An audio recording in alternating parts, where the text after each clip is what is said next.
Subscribe करिए hi-fi study channel को, bell icon को प्रेस कीजिए लेटेस्ट वीडियो अपडेट सबसे पहले पाने के लिए। नमस्कार मित्रों, एक बार फिर से आपका बहुत बहुत स्वागत करता हूं आपके अपने चैनल हाईफाई स्टडी पे। दोस्तों आज की जो वीडियो होने वाली है बहुत जबरदस्त होने वाली है, क्योंकि आपको पता है आज आपकी 4 तारीख है, लास्ट डे बचा हुआ है। कल आपका पेपर है साथियों, ठीक है ना। कल आपका पेपर है तो यहाँ पर आपको जो भी क्वेश्चन आज आपको अवेलेबल कराए जाएंगे, टाइप के question, most important question, previous year के भी क्वेश्चन होंगे उसमें। तो बहुत जबरदस्त क्लास आपके लिए होने वाली है। तो वीडियो आज के दिन आप लोग सारे काम छोड़ करके आप लोग इंपॉर्टेंट क्वेश्चन जरूर से जरूर देख लीजिएगा, ठीक है ना। बहुत जबरदस्त क्लासेस आज की होंगी। डीएलएड सेकंड सेमेस्टर सबको पता है, फर्स्ट पेपर, सेकंड पेपर, वर्तमान भारतीय समाज, प्रारंभिक शिक्षा के 2 आज पेपर होंगे, 2 कल पेपर होंगे। लेकिन उसमें दोस्तों आज की तैयारी जबरदस्त आप सभी के लिए होने वाली है। जितना भी आपको दिया जाएगा सारा का सारा आप लोग कंप्लीट कर लीजिएगा। डीएलएड सेकंड सेमेस्टर, वर्तमान प्रारंभिक शिक्षा के नवीन प्रयास के यहाँ पर बहुत जबरदस्त अति लघुत्तरी क्वेश्चन लेकर के आया हूं। प्रश्न यहां पर दिया गया है, जी हां साथियों, प्रश्न यहां पर दिया गया है, जबरदस्त क्वेश्चन यहां पर क्या दिया गया है कि आरंभ में बेसिक शिक्षा परियोजना जिसे हम बीईपी के अंतर्गत किन जनपदों का चयन किया गया था। इसके अंतर्गत परियोजना जो बीईपी के अंतर्गत यानी किन जनपदों का चयन किया गया था। यहां पर कुछ जनपद आपके लिए दिए गए हैं, ठीक है ना। यानी कि यह योजना प्रारंभ के 10 जनपदों में चलाई गई, जैसा कि इलाहाबाद, इटावा, बांदा, सीतापुर, सहारनपुर, पौड़ी और उसके बाद वाराणसी, गोरखपुर, नैनीताल और अलीगढ़। ये 10 जिले हो जाएंगे। इनको आप लोग अच्छे से रट लीजिएगा, ठीक है, क्योंकि क्वेश्चन 2017 में आया हुआ क्वेश्चन है, तो इस बार भी ये दोस्तों आ सकता है, ठीक है। अगला यहाँ पर दिया गया है कि अभिनव बालिका शिक्षा परियोजना के 2 उद्देश्य बताइए। 2017 में ये भी पूछा गया क्वेश्चन है। पहला उद्देश्य हो जाएगा नामांकन में वृद्धि, दूसरा उद्देश्य हो जाएगा बालिकाओं को आर्थिक सबलता प्रदान करना, ठीक है ना। बहुत जबरदस्त क्वेश्चन है आप सभी के लिए साथियों। तो एक बार वीडियो को ज्यादा से ज्यादा आप लोग शेयर कर दीजिएगा। अपने दोस्तों के साथ लाइक करिए ना करिए आज के दिन, लेकिन अपने दोस्तों के साथ इस वीडियो को ज्यादा से ज्यादा पहुंचाइए, ठीक है। राज्य शैक्षिक अनुसंधान एवं प्रशिक्षण परिषद के किन्हीं 2 कार्यों को बताइए। 2017 में पूछा गया है। बहुत जबरदस्त क्वेश्चन है साथियों, आने के चांसेस के ज्यादा है। उत्तर हो जाएगा कि राज्य शैक्षिक अनुसंधान एवं प्रशिक्षण परिषद SCERT के कार्य। पहला हो जाएगा यहां पर प्रारंभिक स्तरीय शिक्षकों के लिए सेवा पूर्व एवं सेवारत प्रशिक्षण कार्यक्रमों का आयोजन। दूसरा हो जाएगा यहीं पर हमारा प्राथमिक एवं उच्च प्राथमिक कक्षाओं के लिए, प्राथमिक और उच्च प्राथमिक कक्षाओं के लिए पाठ्यक्रम, पाठ्यपुस्तकों, शिक्षक संदर्शिकाओं एवं अन्य उपयोगी साहित्य का। तीसरा हो जाएगा शोध, सर्वेक्षण एवं नवाचार कार्यक्रमों का संचालन। यहां पर दोस्तों अगर बात कर लेते हैं, यहां पर जो आपके पॉइंट दिए गए हैं इनको आप नई लाइन से स्टार्ट करिएगा। यहां पर मैंने एक में इंक्लूड कर दिया, लेकिन आप लोग नई लाइन से स्टार्ट करिएगा, ठीक है। अगले प्रश्न की ओर चलते हैं। यहां पर दिया गया है, 2017 में भी पूछा गया है कि राष्ट्रीय शिक्षक शिक्षा परिषद NCTE की स्थापना कब हुई थी। 2017 में पूछा भी गया है, ठीक है ना। तो यहां पर हो जाएगा दोस्तों 17 अगस्त 1995 को राष्ट्रीय अध्यापक शिक्षा परिषद की स्थापना हुई थी। कब हुई थी? 17 अगस्त 1995 को, ठीक है ना। डेट आप लोग याद रखिएगा। अगला यहां पर हो जाएगा दोस्तों 2017 में भी पूछा गया है कि ब्रज कोर्स से आप क्या समझते हो। ब्रज कोर्स से आप क्या समझते हो। तो ब्रज कोर्स से आशय, ब्रज कोर्स से तात्पर्य है ऐसा कोर्स जो शिक्षा से वंचित या ड्रॉप आउट बच्चों को या ऐसे बालकों को जो किसी वजह से शिक्षा से जुड़ नहीं पाए हैं, उन्हें शिक्षा से जोड़ने के लिए ब्रज कोर्स कराया जाए। उन्हें शिक्षा से जोड़ने के लिए साथियों क्या कराया जाएगा? ब्रज कोर्स कराया जाएगा। क्लियर, समझ में आ गया आप सभी को ना, क्या कराया जाएगा? ब्रज कोर्स कराया जाएगा। तो यहां पर बात कर लेते हैं हम लोग अगले प्रश्न के कि स्कूल रेडीनेस कार्यक्रम की विशेषताएं बताइए। 2017 में पूछा गया। तो इसकी जो विशेषताएं हैं वो यहां हैं कि यह कार्यक्रम उन लोगों के लिए बनाया गया है जो कक्षा में एक सीधे प्रवेश करते हैं। कक्षा 1 में क्या करते हैं? सीधे प्रवेश करते हैं, और कक्षा 1 से के पहले पूर्व प्राथमिक शिक्षा का उन्हें किसी भी प्रकार का अनुभव नहीं होता है। बालकों को प्रारंभिक 6 सप्ताह से 2 माह तक की अवधि तक बालकों को प्राथमिक शिक्षा के अनुदान प्रदान किए जाते हैं और उन्हें विद्यालय के लिए तैयार किया जाता है। ये स्कूल रेडीनेस कार्यक्रम की विशेषताएं हो गई। 2017 में पूछा गया। यहां पर जबरदस्त 2017 के क्वेश्चन है, आपको कहीं ढूंढने जाने की जरूरत ही नहीं पड़ेगी। प्रश्न हो जाएगा हमारा कि मैकाले के निस्यंदन सिद्धांत के से आप क्या समझते हो। 2017 में पूछा भी गया। तो निस्यंदन सिद्धांत क्या हो जाए, यानी इस सिद्धांत के अंदर का शिक्षा की व्यवस्था केवल उच्च वर्ग के व्यक्तियों के लिए की जाए जहां वह स्वतः ही धीरे धीरे छन कर निम्न वर्ग तक पहुंच जाएगी। और छनाई से तात्पर्य किसी द्रव्य का छन छन कर नीचे जाने से है। और शिक्षा के क्षेत्र में निस्यंदन या छनाई से तात्पर्य समाज के उच्च वर्ग की दी गई है शिक्षा का कालांतर में निम्न वर्ग तक पहुंचने से है। अगला प्रश्न यहां पर हो जाएगा कि प्राथमिक शिक्षा की संबंध में वुड डिस्पैच की प्रमुख संस्तुतियां क्या हैं। 2017 में पूछा गया, जबरदस्त क्वेश्चन है साथियों, ठीक है। यहां पर हो जाएगा इसकी प्रमुख संस्तुतियों में से पहली संस्तुति हो जाएगी कि इस घोषणा पत्र द्वारा प्रथम बार यह अनुभव किया गया कि भारतीयों की शिक्षा का दायित्व सरकार पर है। दूसरा हो जाएगा यहां पर कि शिक्षा में छनाई के सिद्धांत को अस्वीकार कर दिया गया और जन शिक्षा के लिए प्रसार पर बल दिया गया। तीसरा हो जाएगा कि शिक्षा प्राप्ति के लिए निर्धन छात्रों को छात्रवृत्ति देने की सिफारिश की गई। और उसके बाद हमारा अगला प्रश्न हो जाएगा कि जिला शिक्षा एवं प्रशिक्षण संस्थान की स्थापना किस शिक्षा आयोग की संस्तुति पर हुई। 2017 में पूछा गया है, जबरदस्त क्वेश्चन है दोस्तों। यहां पर डायट की स्थापना, जी हां साथियों, डायट की स्थापना राष्ट्रीय शिक्षा नीति 1986 के द्वारा निर्धारित रणनीति के अंतर्गत अक्टूबर 1987 में प्रत्येक जिला स्तर पर जिला शिक्षा एवं प्रशिक्षण संस्थानों की स्थापना का कार्य प्रारंभ हुआ, ठीक है ना। इनके स्थापना का कार्य जो है वो कब प्रारंभ हुआ था? अक्टूबर 1987 में प्रत्येक जिला में। किसका हुआ था? जिला, जो कि आप जो भी डायट से होंगे साथी वो समझ रहे होंगे ना, जिला प्रशिक्षण संस्थान, जिसे डायट के नाम से जानते हैं। अगला हमारा हो जाएगा कि संविधान के अनुच्छेद 21 का ए के भाग 3 के मूल अधिकार, एक मिनट, अंतर्गत मूल अधिकार में क्या निहित है? 2019 में पूछा गया साथियों क्वेश्चन, ठीक है ना, 2019 में पूछा गया है। तो यहां पर हो जाएगा दोस्तों कि अनुच्छेद 21 का एक भाग के 3 के अंतर्गत मूल अधिकार में निम्न बात निहित है। राज्य को 6 से 14 वर्ष तक के सभी बच्चों को निःशुल्क तथा अनिवार्य शिक्षा उपलब्ध करानी होगी, ठीक है ना। यानी कि राज्य के जितने भी साथी हैं, जितने भी छोटे साथी हैं, 6 से लेकर के 14 वर्ष तक के, ठीक है ना, 6 से लेकर के 14 वर्ष तक के जितने भी सभी बच्चे हैं उनको निःशुल्क तथा अनिवार्य शिक्षा उपलब्ध करानी होगी। अगले क्वेश्चन पे यहां पर बात करते हैं कि बाल शिक्षा अधिकार नियम के अंतर्गत क्या निजी ट्यूशन की छूट प्राप्त है? 2019 में पूछा भी गया। तो यहां पर हम लोग लिख सकते हैं बेसिकली नहीं, ठीक है ना, पूछा भी जा सकता है यहां पर, लेकिन आपको ऐसे लिखना है कि बाल शिक्षा अधिकार अधिनियम के अंतर्गत निजी ट्यूशन की छूट नहीं प्राप्त, इस तरह से लिखना, आपको डायरेक्टली नहीं लिख देना, ठीक है।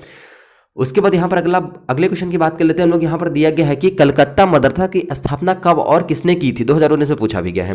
तो यहां पर हो जाएगा कि कलकत्ता मदरसा की स्थापना सन 1981 में प्रथम गवर्नर जनरल वॉरेन हेस्टिंग्स ने की थी, ठीक है ना। 1781 में उन्होंने किया था। कब किया था साथियों? 1781 में किया था, प्रथम गवर्नर जनरल वॉरेन हेस्टिंग्स ने की थी।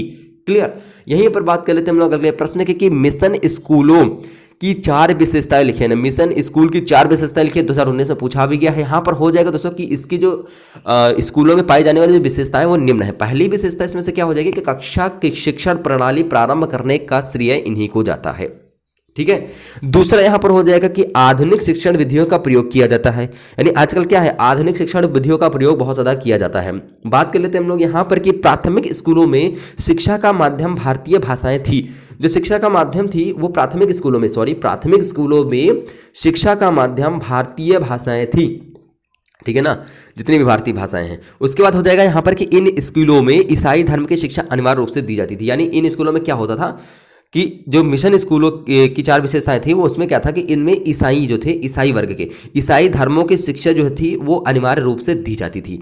बात कर लेते हैं हम लोग यहाँ पर अगले प्रश्न की, जो कि यहाँ पर दिया गया है कि शिक्षा में छनाई सिद्धांत से क्या आशय है। तो उत्तर में हो जाएगा कि शिक्षा के क्षेत्र में निस्यंदन या छनाई से तात्पर्य समाज के उच्च वर्ग को दी गई शिक्षा को कालांतर में निम्न वर्ग तक पहुंचाने से है, ठीक है। बहुत जबरदस्त क्वेश्चन है साथियों आप सभी के लिए। अगला यहां पर हमारा प्रश्न हो जाएगा कि लॉर्ड कर्जन की शैक्षिक नीतियों में शिमला शिक्षा सम्मेलन 1901 बताइए। 2019 में पूछा भी गया साथियों। यहां पर हो जाएगा कि लॉर्ड कर्जन की शैक्षिक नीतियां शिमला सम्मेलन 1901 सन 1901 में लॉर्ड कर्जन ने शिमला में एक गुप्त शिक्षा सम्मेलन बुलाया और इस सम्मेलन का प्रमुख उद्देश्य भारतीय शिक्षा का पुनर्गठन और सुधार करना था।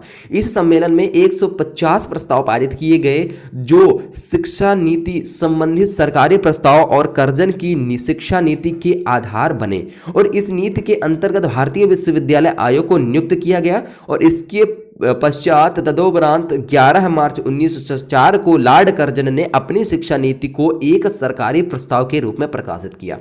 ये क्वेश्चन जो दोस्तों ये आपका है, ये लघुत्तरी क्वेश्चन में पूछा जा सकता है, यानी कि ये क्वेश्चन आपका 2 नंबर में पूछा जा सकता है, ठीक है ना, 2 नंबर में ये पूछा जा सकता है, इसलिए इसको आप लोग लघुत्तरी क्वेश्चन में लेके चलेंगे।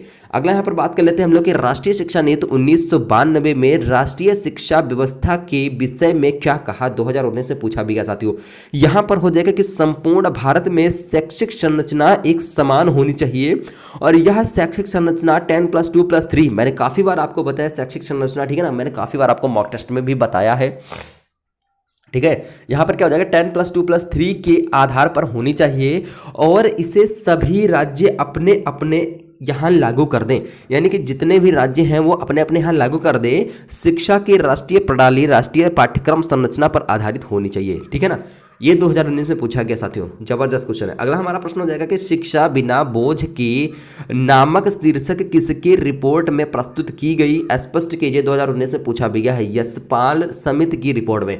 आपको इस तरह से लिखना है कि शिक्षा बिना बोझ की नामक शीर्षक किसके रिपोर्ट में प्रस्तुत की गई, स्पष्ट कीजिए, 2019 में पूछा गया, ठीक ना। तो इस तरह लिखना है कि स्पष्ट कीजिए, तो प्रस्तुत की गई किसके रिपोर्ट, प्रस्तुत की किसके रिपोर्ट में, तो यशपाल समिति के रिपोर्ट में प्रस्तुत कीजिए, ठीक है, इस तरह आप लोग लिखना है। अगला हो जाएगा हमारा NCFTE 2019 में पूछा गया क्या है, यानी कि NCFTE 2009 क्या है। तो यहाँ पर हो जाएगा दोस्तों कि शिक्षक शिक्षा हेतु राष्ट्रीय पाठ्य चर्चा की रूपरेखा 2009, यानी शिक्षक शिक्षा हेतु एक नवीन दस्तावेज है। इसका मुख्य उद्देश्य योग्य, पेशेवर और मानवीय मूल्यों के युक्त शिक्षकों को तैयार करना। क्लियर हो गया ना, यानी इसका मुख्य उद्देश्य क्या हो जाएगा, उद्देश्य योग्य, पेशेवर और मानवीय मूल्यों से युक्त शिक्षकों को तैयार करना। अगला हो जाएगा यहाँ पर कि ऑपरेशन ब्लैक बोर्ड योजना के अंतर्गत प्रत्येक विद्यालय को दी जाने वाली किन्हीं 4 वस्तुओं के नाम लिखे, 2019 में पूछा भी गया है। तो पहली वस्तु हो जाएगी शिक्षक उपकरण, ठीक है ना, यानी पाठ्यक्रम शिक्षक संदर्शिका पाठ्य पुस्तक। दूसरा हो जाएगा कला शिक्षक सामग्री, जैसे कि मानवीय, उसके बाद ग्लोब चार्ट, ये सब आ जाते हैं। उसके बाद हमारा हो जाएगा खेल सामग्री व खिलौने, उसके बाद विज्ञान किट भी आता है, ठीक है ना। ये हो जाएंगे ऑपरेशन ब्लैक बोर्ड योजना के अंतर्गत विद्यालय को दी जाने वाली 4 वस्तुओं के नाम। बात कर लेते हैं हम लोग यहाँ पर पी मोस्ट क्या है, बहुत जबरदस्त क्वेश्चन है, बहुत ज्यादा एग्जाम में उठता है क्वेश्चन ये, ठीक है। यहाँ पर पी मोस्ट क्या है, यानी यह सेवारत अध्यापकों का विस्तृत अभिविन्यास कार्यक्रम है। इसका उद्देश्य राष्ट्रीय शिक्षा नीति 1986 की मूल संस्तुतियों से अवगत कराना है। यहाँ पर दोस्तों ये जो है पी मोस्ट, ये मोस्टली क्वेश्चन में क्या होता है, ये पेपर में बहुत ज्यादा उठता है, ठीक है। तो इसको आप लोग याद कर लीजिएगा। इसका जो सन है वो 1986, इसको भी याद कर लीजिएगा। अगला हो जाएगा कि SOPT का पूरा नाम लिखिए। तो SOPT का पूरा नाम क्या होगा, प्राथमिक शिक्षकों का विशेष अनुस्थापन कार्यक्रम, 2019 में पूछा गया, ये भी क्वेश्चन उठाया भी जा सकता है। अगला हो जाएगा कि NPEGVFL प्राथमिक स्तरीय राष्ट्रीय बालिका शिक्षा योजना क्या है, 2019 में पूछा भी गया, ठीक है। तो यहाँ पर दोस्तों हो जाएगा कि सर्व शिक्षा अभियान के अंतर्गत यह एक ऐसा कार्यक्रम है जिसका उद्देश्य कक्षा 1 से लेकर के 8 तक की बालिकाओं को शिक्षा के सार्वभौमिकरण के लिए अतिरिक्त सुविधाएं प्रदान करना। अगला हो जाएगा जिला प्राथमिक शिक्षा कार्यक्रम DPEP किस बैंक की वित्तीय सहायता से संचालित किया गया, 2019 में पूछा भी गया है। तो यहाँ पर साथी हो जाएगा विश्व बैंक, ठीक है ना, विश्व बैंक हो जाएगा। जबरदस्त क्वेश्चन यहाँ पर कि जिला प्राथमिक शिक्षा कार्यक्रम किस बैंक से वित्तीय सहायता से संचालित किया गया। तो यहाँ पर दोस्तों आपको लिखना है कि संचालित किया गया, यानी फिर किस बैंक से कार्यक्रम, विश्व बैंक से वित्तीय सहायता प्राप्त। इस तरह से आप लोग किस की जगह आपको क्या करना है, विश्व बैंक लिख देना है। अगला यहाँ पर प्रश्न हो जाएगा हमारा 2019 में पूछा गया है कि राष्ट्रीय बाल श्रम परियोजना का उद्देश्य क्या है, यानी इस परियोजना का मुख्य उद्देश्य बाल श्रमिकों का पुनर्वास तथा बाल श्रम समस्या का पूर्ण रूप से उन्मूलन करना है। अगला यहाँ पर हो जाएगा कि स्वतंत्रता के समय भारत में साक्षरता कितने प्रतिशत थी, 2019 में पूछा भी गया है। तो स्वतंत्रता के समय भारत की साक्षरता दर 14% थी। ये भी क्वेश्चन आपका मॉक टेस्ट में मैंने आपको करवाया था, याद है ना, कितने प्रतिशत थी, 14% थी, जो कि अब बढ़ करके कितनी हो गई, 74% हो गई है। कहाँ पर, भारत की। उसके बाद सबसे अधिक साक्षरता दर कहाँ की है, सभी आप लोग कमेंट बॉक्स में दीजिएगा आंसर। यहाँ पर हो जाएगा कि लॉर्ड मैकाले ने अपना विवरण पत्र में भारत में शिक्षा का क्या उद्देश्य बताया, 2019 में पूछा भी गया है। तो लॉर्ड मैकाले ने अपने विवरण में भारत में शिक्षा का उद्देश्य बताया। अंग्रेजी शिक्षा के माध्यम से यूरोपीय आवश्यकता सुविधाओं को सुलभ कराना। उसके बाद हमारा अगला प्रश्न यहाँ पर बनता है दोस्तों कि पोषाहार वितरण योजना में कितने कैलोरी ऊर्जा बालकों को देने की व्यवस्था है, 2019 में पूछा भी गया, ठीक है ना। तो यहाँ पर जो मिड डे मील कार्यक्रम है को एक केंद्रीय प्रवृत्ति योजना के रूप में 15 अगस्त 1995, ये भी क्वेश्चन पूछा गया दोस्तों मॉक टेस्ट में, ठीक है ना। मैंने आप सभी से इसी वजह से कहा था कि भैया मॉक टेस्ट से आपके अतलगोत्री भी कुछ क्वेश्चन कंप्लीट हो जाते हैं, ठीक है। कैसे, यहाँ पर मैंने आपको पूछा था कि पोषाहार वितरण योजना कब लागू की गई, तो यहाँ पर आप देखिए क्वेश्चन आ गया ना, 15 अगस्त 1995 को पूरे देश में लागू किया गया। यहाँ पर 450 कैलोरी देने की व्यवस्था है और इस योजना के तहत न्यूनतम 200 दिनों हेतु निम्न प्राथमिक स्तर के लिए प्रतिदिन न्यूनतम 300 कैलोरी ऊर्जा एवं 8 से 12 ग्राम प्रोटीन तथा उच्च प्राथमिक स्तर के लिए न्यूनतम 100 कैलोरी ऊर्जा एवं 20 ग्राम प्रोटीन देने का प्रावधान है, ठीक है ना। ये होता है इसका पोषाहार वितरण योजना का प्रावधान। बात कर लेते हैं हम लोग यहाँ पर अगले प्रश्न के कि NCF 2005 का अस्तित्व किस रिपोर्ट के आधार पर आया। ध्यान रखिए किस रिपोर्ट के आधार पर आया था, 2019 में पूछा भी गया है। तो 1986 की शिक्षा नीति जो कि 1993 में संशोधित हुई, NCF 2005 का अस्तित्व 1993 में 1986 की संशोधित शिक्षा नीति का अस्तित्व में आया। दो आप लोग सन याद कर लीजिएगा, 4 सन यहाँ पर दिए गए हैं, 1986, 93, 86, एक सीधा एक उल्टा, ठीक है ना। अब बात कर लेते हैं यहाँ पर कि शिक्षा के सार्वभौमिक से क्या आशय है, 2019 में पूछा भी गया है। शिक्षा का सार्वजनिकरण, ठीक है ना, सार्वजनिकरण जो है या लोक व्यापीकरण या सार्वभौमिकरण, ठीक है, किसी भी प्रकार से पूछा है। ऐसे पूछा जा सकता है कि शिक्षा के सार्वजनिकरण से क्या आशय है, शिक्षा के लोक व्यापीकरण से क्या आशय है, शिक्षा के सार्वभौमिकरण से क्या आशय है, किसी प्रकार से पूछा जा सकता है। का शाब्दिक अर्थ शिक्षा का किसी निश्चित स्तर तक सभी लोगों के लिए अनिवार्य एवं निःशुल्क रूप से उपलब्ध होना। अगला हो जाएगा यहाँ पर कि बाल अधिकारों की घोषणा कब और किसके द्वारा की गई, 2019 में पूछा भी गया है। तो संयुक्त राष्ट्र संघ ने बालकों के अधिकारों की घोषणा 20 नवंबर सन 1989 को की गई थी और इस घोषणा का मूल उद्देश्य विश्व के समस्त बालकों हेतु मूलभूत मानवीय अधिकारों को सुनिश्चित करना था।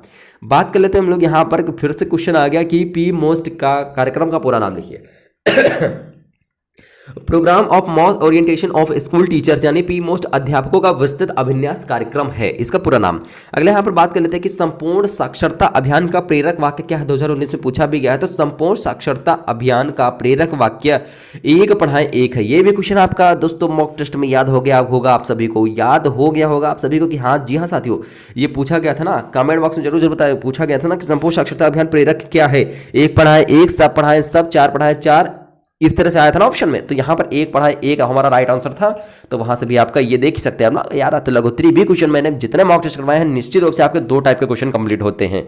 अगला हो जाएगा कि NCERT के प्रमुख कार्य बताइए। तो NCERT के प्रमुख कार्य क्या हो जाएगा, 4-5 कार्य यहाँ पर दिए गए हैं, देख लेते हैं हम लोग। पहला कार्य यहाँ पर दिया गया है कि अनुसंधान और नवाचार, दूसरा हो जाएगा आदर्श पाठ्यक्रम, तीसरा हो जाएगा राष्ट्रीय शिक्षा संस्थान, आदर्श पाठ्यक्रम राष्ट्रीय शिक्षा संस्थान। उसके बाद हो जाएगा कि अध्यापक शिक्षा, विशेष शिक्षा और विस्तार सेवा विभाग, ठीक है।